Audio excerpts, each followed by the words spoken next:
It is a bit of a problem. One person I can be sure of this afternoon, that's the whereabouts of Maggie Thatcher, because as you can see, she is in that car there. It's number 263, as she's in there as co-driver to Lawrence Pitt. Something a little bit different.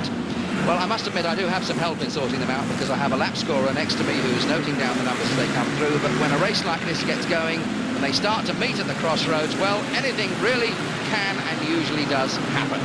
The starting marshal has sent them away, and the fun begins really once we start getting those tail enders still going across the crossroads as the leaders begin to come across. And the added complication at the moment is that it's rather dusty out in the middle. Still fairly straightforward while there's no traffic coming the other way, but now here come the leaders from the opposite direction, and this is where the fun begins. You've got to just gauge it about right to squeeze through as the traffic comes the other direction of the crossroads, or failing which, that is what happens. That was to 5-7, getting his due deserts there, Eric Turner. There's the Battenberg Basher just going on there to rejoin. And the casualties do tend to come thick and fast. There's Roger Wilco in number 20. He's just getting back in there. 134 takes to the grass in this Delivery Drivers' Championship. And that's what can happen. One of the cars, or one of the vans, I should say, right over. He's caught himself on those tyres. Somebody gave him a shove. The driver is out, and the car will remain there. No problem, and back to the racing we go. And there's another problem there. Two more rather sick-looking cars. Some of the inside track markers beginning to get out onto the track now. And that, of course, can cause a very hefty flip over. If you just catch one of those tyres in the wrong way, you find yourself on your side. Meanwhile, back at the crossroads, a moment or two as they squeeze through one after the other, just making it through that time. Lovable Les going through with the big heart on the side there. Push-up Paul bashing away, and he catches him and he disappears. But it's a 12-lap race, and we'll try and pick up some leaders for you in a moment. But as you can imagine, there are some problems. That was 693, Lovable Les getting a bit of a bash into the safety fencing there. Lovable Les is Leslie backward from Ipswich. 522 trying to back out of trouble, Mark Watson from Norwich. 3 laps gone and 170. If you've got any chance at all of spotting him, well, if you do, you know he's the leader. 170 is the leader, 264 is second, and 74 is third. So that's 170. Les Coleman is the one we're looking for. And he's there somewhere in front. 264 is in second place, Brian Black, and 74, one of the inevitable Collivers, that's Chris Colliver from Tooting in the third place. They are wont to get somewhat mixed up in an event like this. Of course, if you just get out of kilter, you just turn around. There's 73, that's Chris Colliver Jr. trying to get back into the race. So's 522, we saw him in trouble earlier on, Mark Watson rejoining. 109 is going back in there as well, and Don Rebel.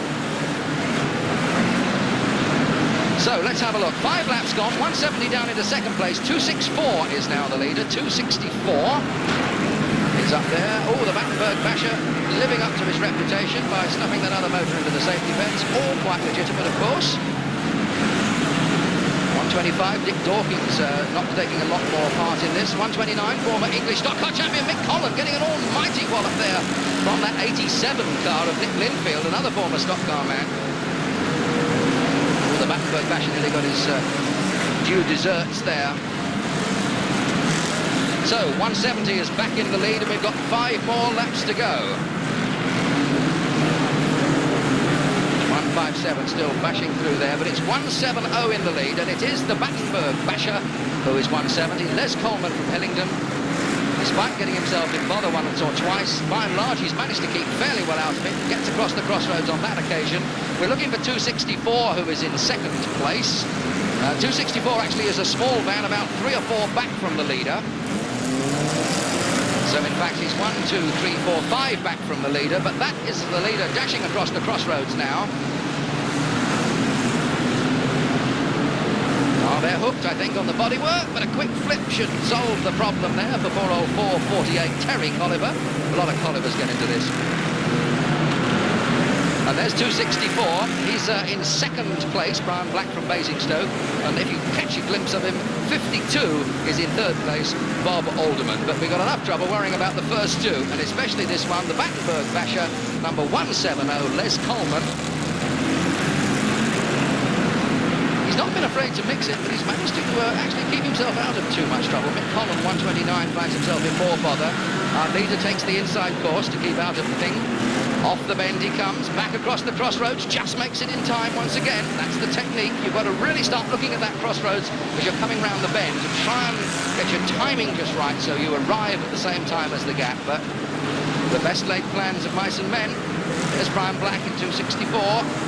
Still going well in second place, but he's a little way back, and I don't think he's got a lot of chance of catching this one. There's 170, another of the back markers trying to have a little nibble there, but he can't get him round. He's still going very much indeed. Once again, a clean run across the crossroads. There's 3 more laps to go. 3 more laps to go. There's 52 in third place. Battle Wagon is about right. Bob Alderman's taken a bit of a pasting at the front. Wings missing. Rocking Horse still rocking well and truly, and he's in for more trouble now as he goes into that bend. With the 157 car behind him giving him a fairly hefty shove. That's Jeff Priestley. But 170 is still there and still going. It's Les Coleman. Now a few back markers in front. Crossroads fairly clear at the moment. Just makes it across. 2 more to go now.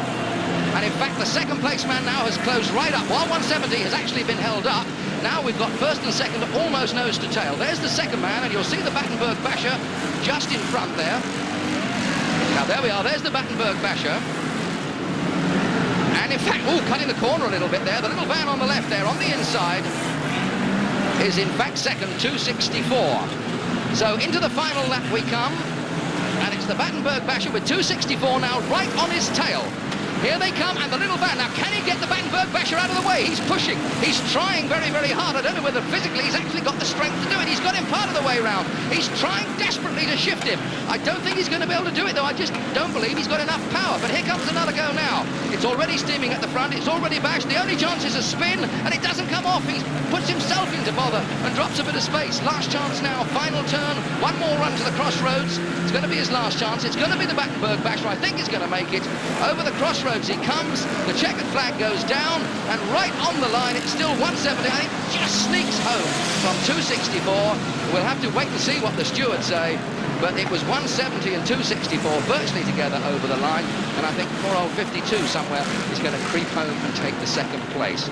But what a scrap that turned out to be, and there's the victorious 170, and I'm afraid I don't think he's going to be doing a great deal more racing because the efforts of 264 left him looking somewhat dejected in defence.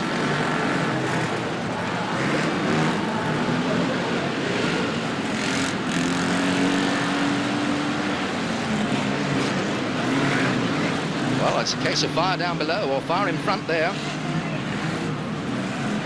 But the driver's out. A lot of mayhem elsewhere as the tail enders now come in and the red flag goes out. But that's the man who finished second, 264. Lovable Les surveys the damage.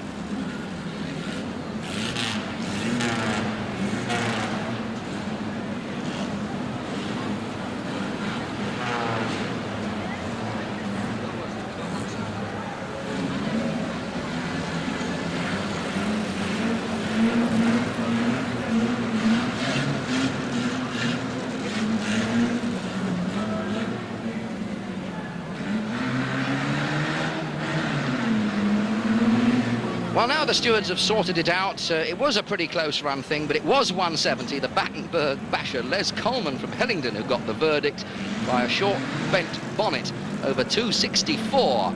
Brian Black, and in third place was indeed the 52 car of Bob Alderman.